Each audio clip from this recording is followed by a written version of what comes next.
प्रिय विद्यार्थियों नमस्कार।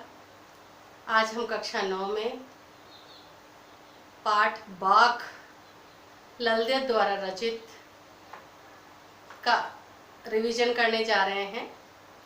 हमने देखा है कि ललदेद जो है एक कश्मीरी भाषा की कवयित्री है। 14वीं शताब्दी में लगभग 1391 के आसपास उनका जन्म हुआ था।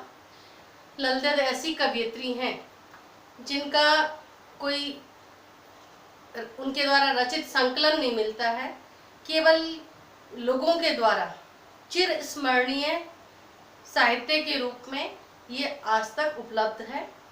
यहाँ पर आपके पाठ में ललदेद द्वारा रचित कश्मीरी भाषा में जो बाख है उसका हिंदी अनुवाद प्रस्तुत किया गया है। आज ललदेद भी भक्तिकालीन कवयित्रियों के समान ही ईश्वर भक्ति में विश्वास करती हैं और ईश्वर के पास पहुंचने के लिए वो सारे प्रयास करती हैं और अंत में ये निष्कर्ष निकालती हैं कि ईश्वर के पास पहुंचने के लिए संभाव होना बहुत आवश्यक है। यानी कि जो व्यक्ति संभावी होता है, संभावी का मतलब जो मध्यम मार्ग को चुनने वाला हो, वही उसी के लिए जो है ईश्वर के पास पहुंचने का जो द्वार है उसकी सांकल खुलती है और वो ईश्वर तक पहुंच पाता है, यानी कि उसको मोक्ष की प्राप्ति हो सकती है। तो यहाँ पर पहले तो ललदेद अपने प्रयासों को निरर्थक या व्यर्थ बता रही हैं कि उसने ईश्वर प्राप्ति के लिए जितने भी प्रयास किए वो सारे व्यर्थ चले गए, और फिर बाद में स्वयं ये महसूस करती हैं और साथ में मनुष्यों को भी चेताती हैं कि हे मनुष्य, यदि ईश्वर के पास जाना है तो तुम ना तो कठोर तपस्या करो और ना ही भोग लिप्सा में संलिप्त रहो। यानी इन दोनों के बीच का जो मध्यम मार्ग है, संभाव, उसी को अपनाओ और उसको अपनाने के बाद ही ईश्वर का द्वार जो है उसकी सांकल खुल सकती है और तुम अंदर प्रवेश कर सकते हो। तो आज के वीडियो में हम प्रथम 2 जो पद्य हैं उसको पढ़ने जा रहे हैं। आइए देखते हैं। पहला पद्य है, आपको मैंने बताया था इस रचना को, इस तरह की रचना को, कश्मीरी रचना को बाख कहा जाता है। यानी कि ललदेद की जो भाषा शैली है वो बाख के अंतर्गत आती है। इसमें पहला पद जो है, पद्यांश जो है हम पढ़ने जा रहे हैं। रस्सी कच्चे धागे की खींच रही मैं नाव, जाने कब सुन मेरी पुकार, करे देव भव सागर पार। पानी टपके कच्चे सकोरे, व्यर्थ प्रयास हो रहे मेरे, जी में उठता रह हुक, घर जाने की चाह है घेरे। इसमें कुछ शब्दार्थ को पहले हम समझ लेते हैं। भव सागर यानी संसार रूपी सागर, ये जो संसार है उसको सागर के समान बताया गया है। कच्चे सकोरे, सकोरा वैसे मिट्टी का पात्र होता है जिसको पकाया नहीं जाता है। यहाँ पर विभिन्न विशेषज्ञों ने अलग अलग रूप में इसको वर्णित किया है। कुछ इसको कच्ची मिट्टी का बर्तन के रूप में मानते हैं, तो कोई कच्चे धागे का रस्सा या रस्सी को मानते हैं। हुक यानी तड़प या वेदना, पीड़ा को कहा गया है।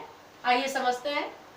रस्सी कच्चे धागे की खींच रही मैं नाव। यहाँ पर कवयित्री कहती हैं कि जीवन जो है कच्चे धागे की रस्सी के समान नश्वर है। यानी कच्चा धागा जो है ज्यादा मजबूत नहीं होता और इसलिए उससे यदि हम कुछ कहीं पहुंचने का प्रयत्न करेंगे उसके सहारे तो ये व्यर्थ है, क्योंकि वो जरूर कहीं ना कहीं टूट जाएगा। तो इस तरह से वो कहते हैं जिसके सहारे, यानी कच्ची मिट्टी से बने के सकोरे के समान या कच्चे धागे की रस्सी के समान, ये नश्वर है। क्योंकि दोनों ही स्थिति में यदि कच्चे धागे की रस्सी से हम कहीं पहुंचने का प्रयत्न करते हैं तो वो बेकार है, क्योंकि कहीं ना कहीं वो टूट के हमें आधे रास्ते में ही जो है छोड़ देगा।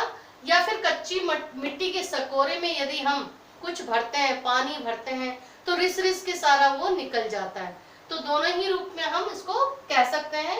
यानी हम ये जो जीवन है, मनुष्य का जो जीवन है, वो कच्चे धागे की रस्सी या कच्ची मिट्टी के सकोरे के समान नश्वर है, बेकार है, जो कभी भी समाप्त हो जाने वाला है, जिसके सहारे मैं प्रभु भक्ति की नाव को खे रही हूँ। अब यहाँ पर वो कह रहे हैं कि ईश्वर भक्ति रूपी जो नाव है उसको मैं इस कच्चे धागे रूपी सकोरे यानी रस्से से खींच रही हूँ, और यदि मैं ईश्वर की रूपी नाव को उससे खींचूंगी तो ईश्वर के पास नहीं पहुंच सकती, क्योंकि ये कच्चा रस्सा जो है कहीं भी टूट सकता है और मुझे रास्ते में ही जो है रहने को रोक सकता है।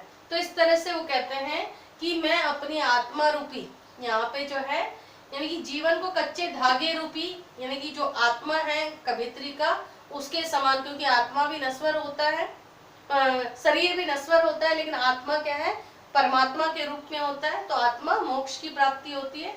तो कहते हैं ये जीवन जो है कच्चे धागे की रस्सी के समान नश्वर है, जिसके सहारे मैं प्रभु भक्ति की जो नाव को है उसको मैं खे रही हूँ, यानी खे कर आगे बढ़ने का प्रयत्न कर रही हूँ। ना जाने मेरे देव मेरी पुकार कब सुनेंगे और मेरा बेड़ा पार कर देंगे। और वो कहते हैं कि मेरे निरंतर प्रयास जो है इस तरह से व्यर्थ हो रहे हैं, क्योंकि मैं चाहे अज्ञानता कहें या इस तरह से जो है मेरे इतने सदकर्म नहीं है, तो मैं जितने भी प्रयास कर रही हूँ ईश्वर के पास पहुंचने का वो सब व्यर्थ जा रहा है, सब व्यर्थ हो रहा है। और इसलिए कवियत्री कहती हैं कि पता नहीं ईश्वर मेरी पुकार को कब सुनेंगे और मेरा बेड़ा पार कब कर देंगे, यानी कि मुझे कब मोक्ष की प्राप्ति होगी पता नहीं, वो अनिश्चितता की स्थिति में है। आगे वो कहती हैं पानी टपके कच्चे सकोरे व्यर्थ प्रयास हो रहे मेरे, यानी कि जिस प्रकार से कच्चे धागे से बनी रस्सी या कच्ची मिट्टी से बना सकोरा से पानी यदि हम भरते हैं तो नित्य एक एक बूंद टपक कर जो है वो गिरता जा रहा है, रिसता जा रहा है, उसमें पानी जो है वो समाप्त होता जा रहा है, अर्थात समय बीतता जा रहा है। यानी कि यहाँ पर पानी और सकोरे से वो अपनी भावनाओं को प्रकट करते हुए कहती हैं कि जिस प्रकार से एक कच्चे सकोरे में पानी डालते हैं तो नित्य पानी रिसते रिसते खत्म हो जाता है, उसी प्रकार से मैं जितने भी प्रयास कर रही हूँ ईश्वर भक्ति के लिए, प्रभु भक्ति के लिए, ईश्वर के पास पहुंचने के लिए, वो सारे उस पानी की तरह जो है रिसता जा रहा है, समाप्त होता जा रहा है और समय भी बीतता जा रहा है। यानी कि मेरी उम्र होती जा रही है, मृत्यु जो है मेरी समीप आती जा रही है, और प्रभु मिलन के जो सारे प्रयास हैं वो जितने भी मैंने किए वो सारे व्यर्थ हो रहे हैं। और इसीलिए क्योंकि जीवन में मृत्यु समीप आ जाने के कारण कवियत्री के मन में रह रहकर ये हुक, तड़प या वेदना उठ रही है कि ईश्वर से कब मिलन होगा, है ना। ये तड़प उठती है कि हे प्रभु मैं कब आपसे मिलूंगी और मैं कब अपने घर अर्थात परमात्मा लोक में जाऊं। यानी कि मृत्यु के समीप दिखने से कवियत्री को ये पीड़ा हो रही है, वेदना हो रही है, रह रहकर उनकी आत्मा में ये हुक उठ रही है कि अब तो मृत्यु भी समीप आने वाली है और मेरी ईश्वर से कब मिलन होगा, कब मैं यहाँ इस जीवलोक को छोड़कर जो है परमात्मा लोक में यानी ईश्वर के पास पहुंचूंगी और कब मुझे मोक्ष की प्राप्ति होगी। इस तरह से पहले पद्यांश में आप देख रहे हैं कि यहाँ कवियत्री जो ललदेव है उसको ईश्वर के पास पहुंचने के लिए जो है रास्ता चाहिए और उसके लिए वो बहुत प्रयास कर रही है, ईश्वर के पास जाना चाहती है, मोक्ष को प्राप्त करना चाहती है। लेकिन वो कह रही है कि पूरे जीवन वो प्रयास करती गई, लेकिन वो कच्चे मिट्टी के सकोरे में पानी भरने के समान था। सारा जो है जितने भी प्रयास किए वो सब पानी की तरह नित्य बूंद बूंद रिसता चला गया और सारे प्रयास जो है व्यर्थ हो गए और वो ईश्वर के पास पहुंच नहीं सकी और मोक्ष की प्राप्ति नहीं हो सकी। अब मृत्यु की घड़ी समीप होने के कारण लेखिका को, कवियत्री को चिंता हो रही है और ये वेदना जो है, ये पीड़ा जो है रह रहकर उसकी आत्मा में हुक मार रही है, यानी बहुत पीड़ा दे रही है। दूसरा देखिए, खा खा कर कुछ पाएगा नहीं, ना खा कर बनेगा अहंकारी, सम खा तभी होगा संभावी, खुलेगी सांकल बंद द्वार की। देखिए पहले पद्यांश में आपने देखा कि किस तरह से कवियत्री जो है खुद ईश्वर के पास जाना चाहती है, ईश्वर के घर जाना चाहती है, यानी मोक्ष को प्राप्त करना चाहती है, लेकिन सारे प्रयास जो है व्यर्थ होते हुए कवियत्री को दिख रहे हैं। लेकिन दूसरे पद्यांश में आप देख रहे हैं कि यहाँ पर कवियत्री जो है मनुष्यों को ईश्वर के पास जाने का रास्ता बताती है। वो कहती है कि हे मनुष्य, यहाँ पे पहले शब्दार्थ देख लेते हैं। सम का मतलब है अंतःकरण, यहाँ सम का मतलब है अंतःकरण और बाह्य इंद्रियों पर संयम, यानी कि अंतःकरण की भी और बाह्य इंद्रियां जो है उन पर संयम करना सम कहलाता है। सम यानी संभावी।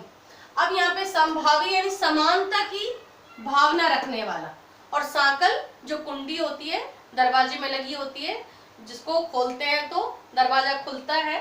तो इस प्रकार से कवियत्री कहती है कि खा खा कर कुछ पाएगा नहीं, यानी कि यहाँ कहती है हे मनुष्य, तू सांसारिक भोगों में लीन मत हो, खा खा कर, यानी कि भोग लिप्सा काम क्रोध में लिप्त मत हो, क्योंकि इनमें भोग लिप्सा में लिप्त रहने से कुछ मिलेगा नहीं, खा खा कर कुछ पाएगा नहीं। इसका मतलब काम वासना में लिप्त रहने से, भोग लिप्सा में लिप्त रहने से तुम्हें कुछ नहीं मिलने वाला, कुछ भी नहीं मिलेगा, ना खाकर बनेगा अहंकारी। और मान लो कि तुम भोग लिप्सा काम मोह आदि को छोड़ देते हो बिल्कुल, और कठोर तपस्वी जैसा जीवन जीते हो, तो उससे भी तुम में घमंड आ जाएगा, तुम घमंडी बन जाओगे। यानी कि सांसारिक भोगों से लीन मत हो। पहले कहते हैं कि खा खा कर कुछ पाएगा नहीं, यानी सांसारिक भोगों में, काम में, वासना में, लिप्सा में लीन मत हो, क्योंकि इसमें लीन रहने से भी कुछ मिलेगा नहीं और भोगों से कुछ प्राप्त नहीं होगा, यानी इन भोगों से कुछ भी प्राप्त नहीं होने वाला, ईश्वर तुम्हें नहीं मिल सकता।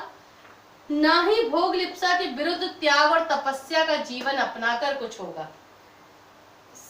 वो कहते हैं ना खाकर बनेगा अहंकारी, यानी भोग लिप्सा को त्याग देते हैं, यदि कठोर तपस्वियों की तरह यदि जीवन जीते हैं, तो उससे भी ईश्वर की प्राप्ति नहीं होती। अब कहते हैं समखा तभी होगा संभावी।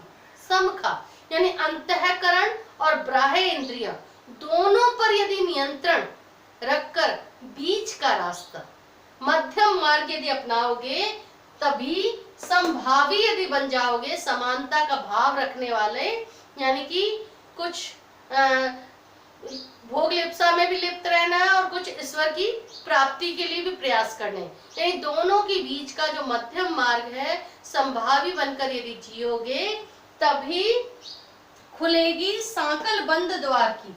जो ईश्वर के पास जाने का जो दरवाजा है, वो उसकी जो सांकल है, द्वार का, दरवाजे का जो सांकल है, कुंडी जो है, वो तभी खुलेगी जब तुम संभावी बनोगे। यानी समखा तभी होगा संभावी, यानी कि जब अंतःकरण और बाह्य इंद्रियों पर तुम संयम रखोगे और मध्यम मार्ग को अपनाओगे और इन दोनों के बीच में समानता का भाव रखकर ईश्वर की प्राप्ति के लिए यदि प्रयास करोगे, तभी जो है ईश्वर की प्राप्ति होगी, यानी खुलेगी सांकल बंद द्वार की।